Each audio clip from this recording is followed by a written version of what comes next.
Broncos country is riding. They get the ball first in the second half, and it feels like they could have more than 13 points. Yeah. They've hit some home runs in this one. Wilson's been sharp. Didn't expect this.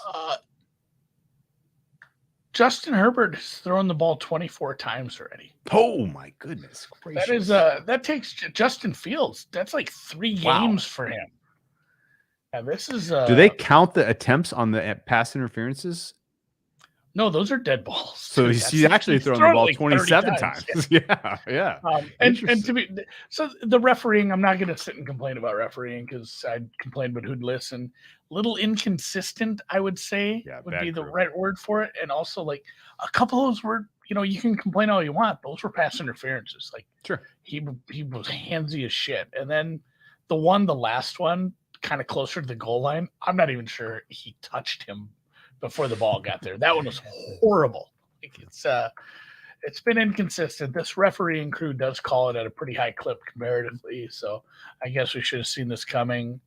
But it makes it hard to evaluate the Chargers because I felt like the Chargers looked good on those drives, and maybe those passes would have been caught if they weren't getting, heavily fondled downfield. What's the word for it? Molested.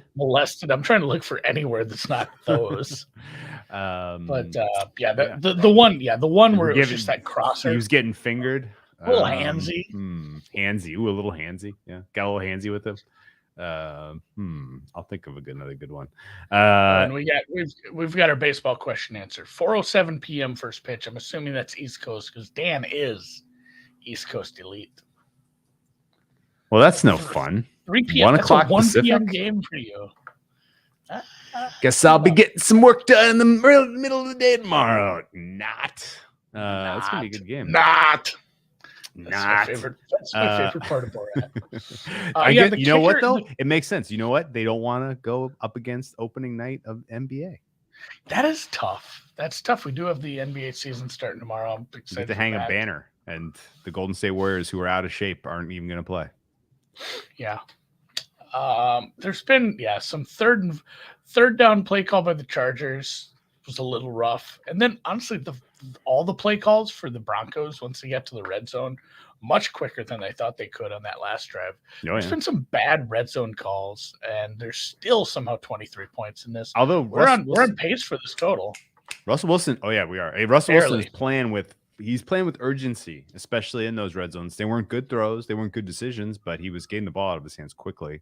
It feels like some of the scrutiny that he got at the end of that Colts game, he has taken to heart. And he's playing with a little bit more focus. God at least is shining a little bit more light on him in this game. Is giving him more, is elevating him, carrying him, apparently. In seriousness, though, the Chargers pass defense has been amazingly disappointing. J.C. Jackson is getting cooked a lot and does not look good. The pass rush, Khalil Mack is the lone bright spot, but he's only getting it done 1 out of every 4 or 5 dropbacks. And they've gotten some decent adjustments made where they're getting 2 hats on him and taking him out of the being the game wrecker. Mike Williams getting 0 yards receiving is enjoying that because I have an under 68.5. Pat Surtain, amazing. He's continuing his breakout season here as a second-year player. Austin Eckler should already have his 5 catches and he should be over his receiving total, but they called one back because of a hold, which brings me to the final point. The Chargers O-line, horrific. And Herbert is succeeding in spite of it to a degree. In spite of it, he's had a good he's got sacked twice, he's got hit a couple times, but he is succeeding despite the offensive line. The roughest part about the offensive line not playing well has been the penetration that the defensive line for the Broncos has gotten on run plays. Eckler 7 for 20, 2.9 a carry. Michelle 4 for 10. As a squad, they're averaging 2.8. Like every run play is getting hit in the backfield. I'm not sure if they need to work on just, hey, we need to use pitches and extended handoffs because the shit isn't working. But my goodness. It's looking bad. Like, just throw the ball. Herbert's fine. That's not the best game plan either when the pass rush is bound to get there eventually. But the run, sometimes, man, sometimes you don't want to do the, you don't want to do the thing that's just not working and not working and not working. Like just keep slamming your head against the wall and running the ball. I don't know what a Grossy raid is, but ooh, that's fun. We got raided. Raid! Like Grossy raid! Grossy posse! I don't know. I don't know what that is. I'm going to look up what Tony Grossy. Is it Tony Grossy of the Cleveland? Is he Cleveland? The Cleveland Plain Dealer? I don't know. We got GPS raid, man. Yeah, I was confused there for a second. So Grossy posse raid. Oh man, your choices are continue to run the ball, which doesn't work, or drop back another 30 times for Justin Herbert and just see if that worked. See if he can survive the game. Just to hope for a bunch of DPIs. Tom Grossy. Okay. Have we looked at this line at all? I want to look at Tom Grossy. Who and what is happening here? Niners fans, cheeseheads. This is wild. Raider. Oh, this is crazy. I think over is probably not the right call. Is there any steam to 23.5? Is it going to get to 24? Do we wait? I think under. I'm okay going. I knew you were going to want the under. You have the full game under, so I thought you might want to play this under. Like, there's not a super big case for the over, but no, boy, with the under right now, you could end up with a little bit of a Polish middle, which you don't need. I guess I was looking more at the side. Okay, so big question for me, really, for the total is: do the refs continue to call it this tight, or do they kind of keep their flags in their pocket in the fourth quarter? Because a lot of yardage has been gained via the penalty. Although that goes both ways because there's been some holding calls too. Side, you have a Broncos position. What do you want? I have a Broncos plus 4.5. They're up. I tend to want to middle with the Chargers, but I'm leaving. Let's go for it. Let's go Chargers minus 3 plus 110. Yeah. I think a lot of the success Russell Wilson had was the scripted stuff, which they maybe spent like insane amount of time. Andy's in there grocery rating. Yeah, I did the grocery rate. I'm sorry, I didn't mean to. Yeah, so the first drive by the Broncos was good. 8 plays, 46 yards, field goal. The second drive was even better, and then from there it was a 3 and out. And then they did look good in the 2-minute drill, but that's a different kind of offense. Like. I have a lot more faith. I have a lot more faith in the Chargers making a couple of key adjustments here than I do in the Broncos making adjustments. I feel like the Broncos are very, very much one note, and their performance I would expect to degrade as we go deeper into the game. Their running game has had absolutely nothing going here. So even if they do get a score here out of the halftime, they're not going to be able to put this game on ice, even though the Chargers' run defense is super sus. I think we go Chargers minus 3 plus 110 for the second half. What say you? Sucks that when they do this, you're essentially laying 3.5. Yeah, but their Chargers are going to go for 2. They're going for touchdowns, not field goals. Like this is all hands on deck for them. Their season's on the line to a degree. Chargers winning the second half by 7 would be just stellar. Get both sides of this. So I have a 117. Seems real. All right, let's do it. Minus 3 plus 110 for me. Yep. Cool. What do you mean you can't bet it? A change. I like it. So based on that, wouldn't you want to go over? So I think under largely because I think the adjustments that can be made are largely schematic decisions that the Chargers are making about the way that they're running their defensive sets. The Chargers have sold out to a degree to stop the run in this game, which hasn't really mattered. So I think in general, I don't know. The kicker came out. He'd make a short. I actually wonder if that's beneficial once they get down for a 4th and 2 down at the 15-yard line. Granted, they kicked it last time, but boy, when he kicked that ball, he dropped to a knee. Yeah, let's give our friends who bet Greg Dulcich. First touchdown. CJ Kaltenbach, Notre Dame grad. Well done, Siege. CJ Kaltenbach Esquire took some as soon as he could find numbers. He took Dulcich first touchdown score 42-1, and you know what? He cashed 2 bets because he even hedged his bet a little with some Dulcich anytime. We got an 8-1, essentially 50-1 a two-time stake there. So Dulcich, that was a good catch. At Tony Grossi Posse is the Cleveland Browns reporter. Maybe. Really? Is it Tom or how Tony? did he get word out that come raid our stream? I'm fascinated by this. Tom? Oh, was it Tom Grossi? Honestly, I'm sorry. I don't know. Apologies to Tom Grossi if he did. All the Grossies. At Tom Grossi? Someone called it Tomunism. Tomunism. Tom Grossi is a Packers fan. He's also a vegan, featured by the NFL Sunday Night Football. Not related to Tony Grossi. This is funny. This is funny because we had this Tony, guy. Not related to Tony. I like this guy. I don't know.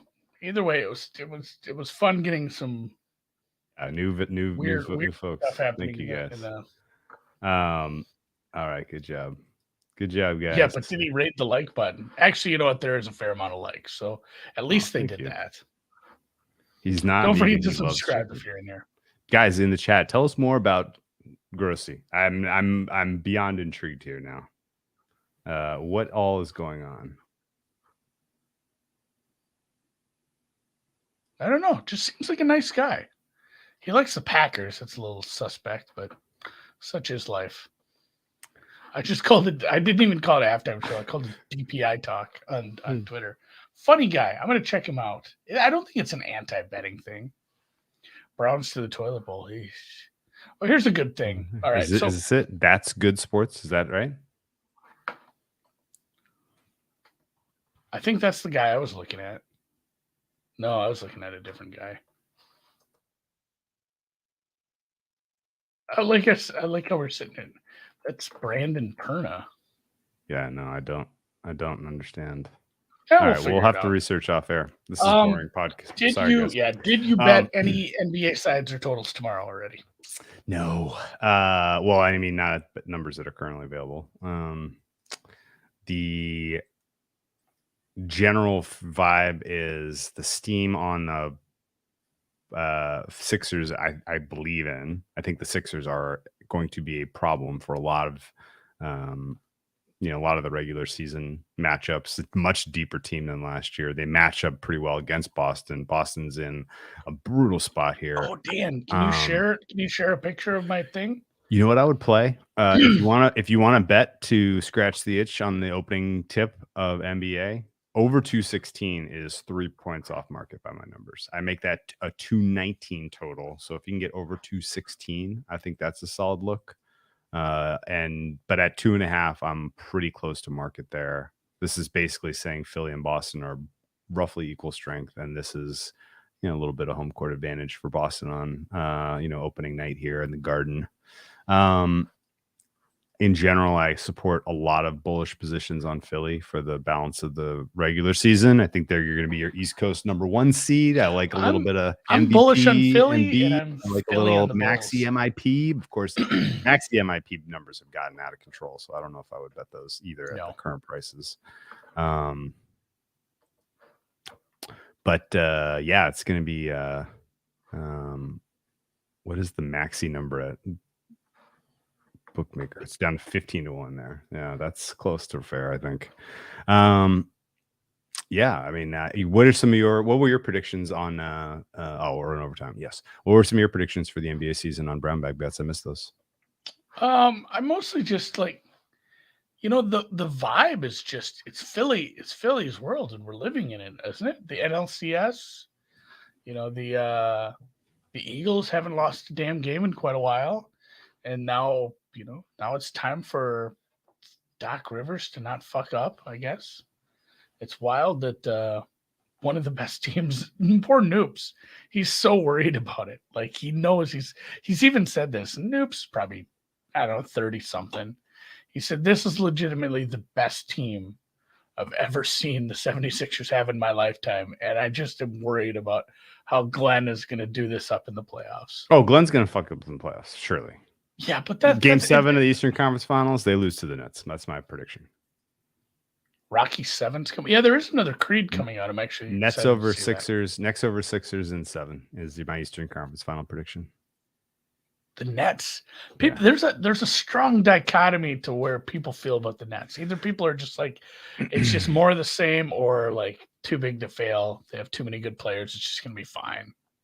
So here's the thing. It sounds like you're in the latter. Okay, I'll watch some Tom Grossi videos later. He's apparently a great dude. I will. It must be just a YouTuber thing. I'm excited to learn more about the Tom Grossi world. So about the NBA world. Boston, I think, is cooked with the coaching turmoil, the Robert Williams injury, and just in general, like last year was their best chance. I don't think they can replicate that level of play, even with a little bit deeper bench. They're going to get beneficiaries of bad injuries that they didn't have at all really down the stretch last year. Although if you want to kind of point, you can say that Tatum and some other important pieces were dealing with some bad injuries and some problems. Particularly at the end of the season, but everybody's hurt in the NBA come that time of year. So I think Nets, on the other hand, are built for a playoff run. Like that team, assuming that Joe Harris, Seth Curry are available come the end of the year, is going to be an absolute nightmare to play in the playoffs. They are rostered kind of perfectly to have a closing 5 that can be suffocating.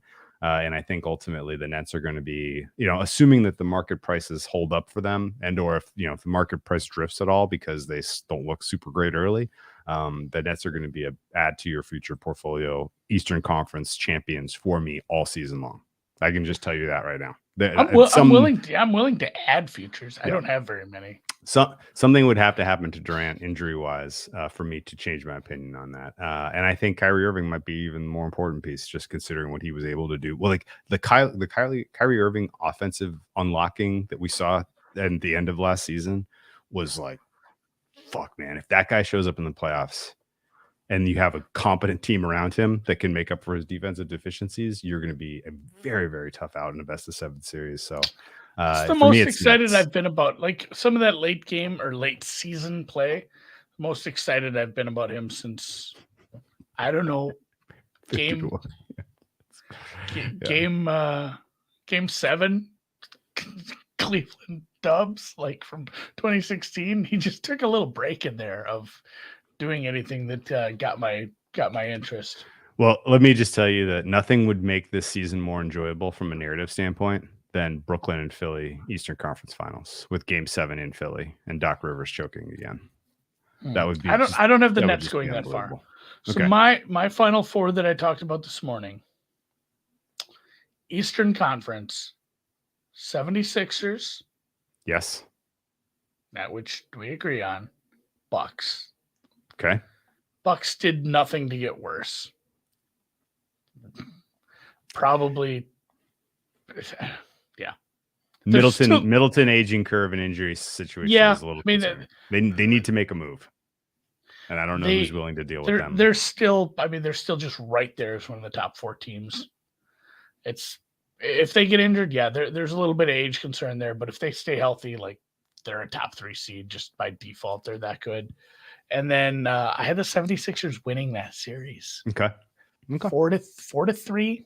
Oh, well, now you're saying Doc Rivers is winning a Game 7. You got to make it a 5-game series. So it's not there's an injury in Game 7, right before half. Okay. Giannis just crushes his ankle, and it's not good. So yeah. But either way, it's a long season for the Bucks. Middleton will be fine by the time. Middleton, the aging thing is more about what the aging curve is telling us about where he is. We've seen his peak. KD is also, we've seen his peak, but he's still performing at a higher level by a lot. That's basically. GC Jackson got benched. That's awesome. Oh, good. That's what I'm talking about. Those were the defensive adjustments that were there for the Chargers. Bench Jackson. It's like, you're not playing very good. All right, so I don't want anyone to get hurt. It's just in my imaginary narrative. My other one. All right, so the West is. Yeah, this is interesting. This is one of my favorite flights. Minnesota to Denver. Timberwolves, Nuggets. Nuggets get their KCP on. It's a little bit of 3-point shooting, a little bit of defense. The Timberwolves had a whole lot of defense. And somehow one of these teams finds their way past Golden State, who maybe has a little bit of turmoil, and we get ourselves a Nuggets. I still don't believe the Timberwolves can win like more than 2 playoff series. It would be surprising. Nuggets lose to the Sixers in 6 games because, like you said, Glenn isn't winning 2 game 7s. Yeah. Okay. So Timberwolves, great regular season it. team. Wolves beat the shit out of somebody in round 1, eke out a round 2 series win, and then kind of get dummied by Denver. Okay. It might be a 4-1 Western Conference Finals. So Denver isn't composed as a roster in a way that scares me if I'm Minnesota. If you're Minnesota, you're literally staring over your shoulder at what's going on with the Warriors. Like that's the roster and the type of team that will fuck you up in the playoffs. Maybe Luka and the Mavs, if that kind of. I can't make a strong statement one way or the other on Dallas. Yeah, so Dallas, Luka could just put that team on his back and they'll find their way into the playoff picture generally. Yeah. And at that point, I think realistically, they're going to be a tough out. I think if Minnesota can avoid having to beat Golden State themselves, then they are going to be a very, very tough out themselves in the playoffs. Like if their path opens up for them, where they go up against, say, like the Clippers and like you said, if they draw like a Grizz or Pelicans in round 1, and then like do you remember when the Timberwolves were? Do you remember when the Timberwolves were up by like 28 points in all 6 games against the Grizzlies? I do. Such a baffling fucking. That'd be I think we see that series, but it's roles reversed. Flipped, yeah. Yeah, they have the home court, and they're the 1 or 2 seed in the Grizzlies. I'll go to a game. That was a ton of fun. Playoff basketball atmosphere. I talked about this a little bit on Bet the Edge today, but the Memphis Grizzlies win total is really, really, really fucking inflated, and their expectations are way, way, way, way too high. Andy, you would not believe. You know Jaren Jackson Jr. is, right? JJJ. Yeah, he's out for a substantial amount of time because of injury. Did you know that? I've read some previews. Okay. Do you know who his replacement is in the starting lineup at power forward? Aquaman. Aquaman probably would be not as good, just because I feel like he's not as well served on land. But no, I'm just trying to think of that guy's actual name. Steven Adams is he's still the starting center. Yeah, they paid him. It's a guy that I was going to say, can they just slide him over? Same initials, Santi Aldama.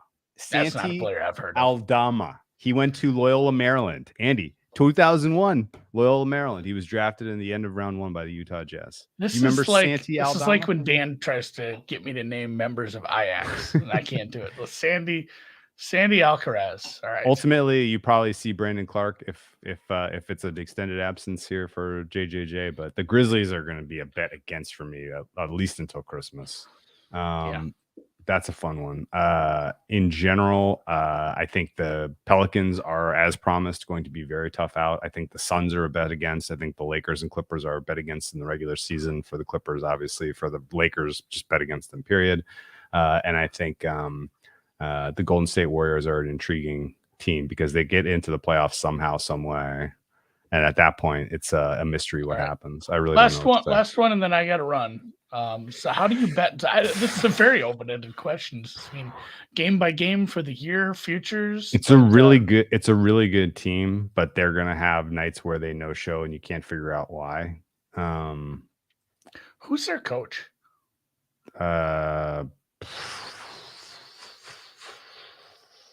Yeah, exactly. He was good last year. Willie Green, I want to say. He's not my guy. He came from Phoenix. He was an assistant in Phoenix. Came from Greece. He had a thirst for knowledge. He was a Warriors assistant and a Phoenix assistant. Yeah, it's a good roster. The spacing is going to be weird. Zion and Brandon Ingram don't fit together perfectly in terms of roles and responsibilities. So that's going to be fascinating to see how they coexist. 35. I think that's still pretty safe. That's a good bet. I have them winning 28. That's a good in my bet. final 539. It's one better than I think. Nate's. Yeah, the Pelicans are going to be a really good team to bet against elite competition. Like happily will take points if they're dogs, but I'm not going to lay points with that team because I'm nervous about some aspects of their game. They're going to be playing if the Brandon first part of Ingram, the mostly season a goes shooting poorly, guard. Herb just Jones is just an No, for the Pelicans, no. No. The Charlotte. Oh, for the Hornets, yeah, absolutely. Yeah, if the first part of the season goes super tits up, you're actively like trying to the Hornets are the 5th best team in their division by looking at that roster in terms of strength. Yes. Yeah, it's bad. It's bad. All right, I gotta run, guys. All right, guys. Grossy squad. Mount up. Tom Grossy posse. We appreciate you. Handy with the steel, if you know what I mean. Earn your keep.